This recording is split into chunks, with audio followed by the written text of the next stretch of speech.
Good day! I am RGR Figueroa, and in this video, I'm going to discuss the philosophy of education. As an education student, you have been acquainted with various philosophies such as essentialism, perennialism, progressivism, existentialism, and social reconstructionism. But have you fully understand what these philosophies mean? Well, in this video, you will know better the known philosophies that influence the teaching profession. To understand philosophy of education, it is important to understand what philosophy and education are first. Let's discuss first what does philosophy means. Considered as the mother of all sciences, philosophy is one of the oldest disciplines in the field of study. The word philosophy comes from two Greek words, philo, which means love, and sophos, which means wisdom. So, quite literally, philosophy means love of wisdom. It signifies a natural and necessary urge in human beings to know themselves and the world in which they live and move and have their being. There are three branches of philosophy. First, we have metaphysics, which is concerned with the nature of existence, being, and the world. The second one is called axiology, which seeks to understand the nature of values and value judgments. Finally, we have epistemology, which is the study of the nature and scope of knowledge and justified beliefs. Like philosophy, education is also closely related to human life. As such, education is greatly influenced by philosophy. But what exactly is education? John Dewey defined education as a continuous process of experiencing and of revising or reorganizing experiences. A common explanation to education is that it is generally regarded as the acquisition of knowledge, a tool to discipline the intellect, a preparation for life, direction, growth, and transmission of culture.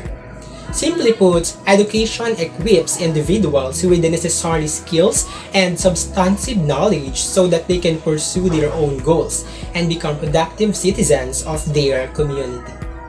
So now, we can define the philosophy of education. The philosophy of education examines the goals, forms, methods, and meaning of education. It is important to understand how philosophy and education are interrelated. In order to become the most effective teacher, you must understand your own beliefs while at the same time empathizing with others. Let's start to learn about the teacher-centered philosophies or the traditional philosophies. First on the list is essentialism. William Bagley was the founder of the essentialist movement. Essentialism advocates training the mind with what are essential in this philosophical school of thought. The aim is to instill students with the essentials of academic knowledge, enacting a back-to-basic approach. Essentialist teachers emphasize mastery of subject matter. They are expected to be intellectual and moral models of their students. They observe core requirements and longer academic year. For instance, the Department of Education gives greater emphasis on the development of the basic skills. The learner receives instruction in basic skills such as writing, reading, measurement, or arithmetic, or also known as the 3 R's, while the teacher focuses heavily on achievement test scores as a means of evaluating the progress of their students. The next philosophy is perennialism. Advocates of this educational philosophy are Robert Maynard Hutchins, who developed a great books program in 1963, and Mortimer Adler, who further developed this curriculum based on 100 great books of Western civilization. Perennialism in education is the belief that schools should teach ideas that are everlasting. You can remember the word perennialism by remembering that perennial means lasting for many years. The goal of a perennialist education is to teach students to think rationally and develop minds that can think critically. The perennialist curriculum is a universal one. What the perennialist teachers teach are lifted from classical and great books. The perennialist classrooms are teacher-centered. Students engage in Socratic dialogue or mutual inquiry sessions to develop an understanding of history's most timeless concepts. For instance, philosophy of education advocates that the curriculum should only include universal and unchanging truths. Therefore, it is perennialism.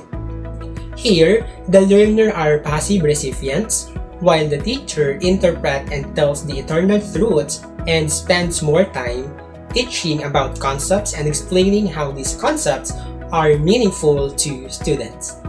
Let's now proceed on the student-centered philosophies or the progressive philosophies.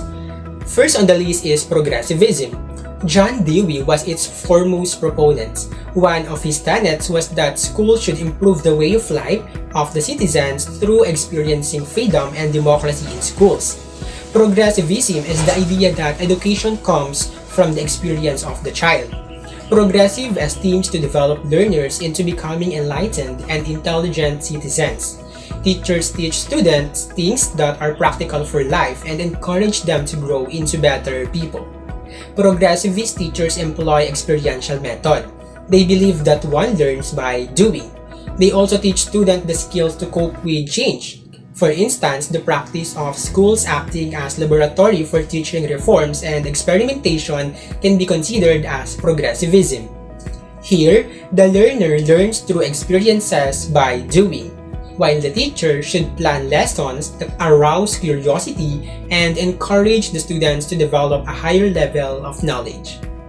Another known philosophy of education is existentialism, and Jean-Paul Sartre was its foremost proponent. Existentialism in education focuses on the individual's freedom to choose their own purpose in life.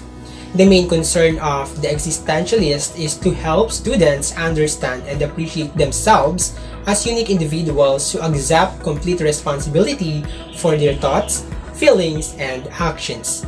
Existentialist method focus on individual learning, is self-paced and self-directed.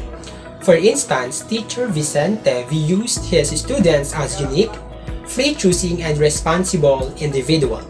Here, the learner determines their own rule, and the teacher assists their students in their personal journey and aids students in knowing themselves.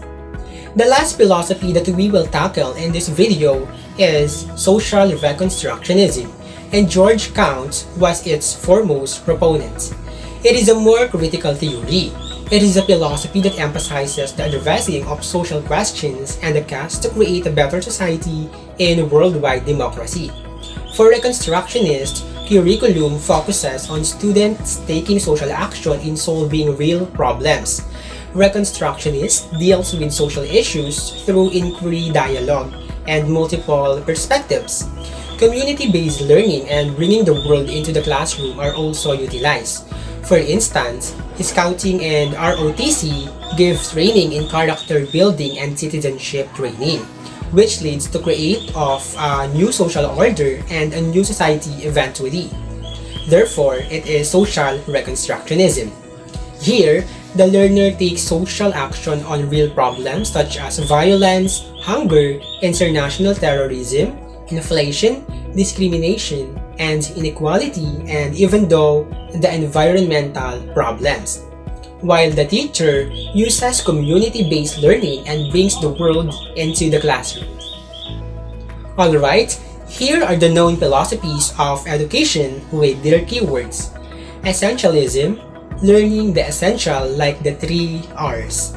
Perennialism, utilizing the great books. Progressivism, learning by doing. Existentialism, having individual choice. And social reconstructionism, having social reform. And that's all about this video presentation. Thank you for listening.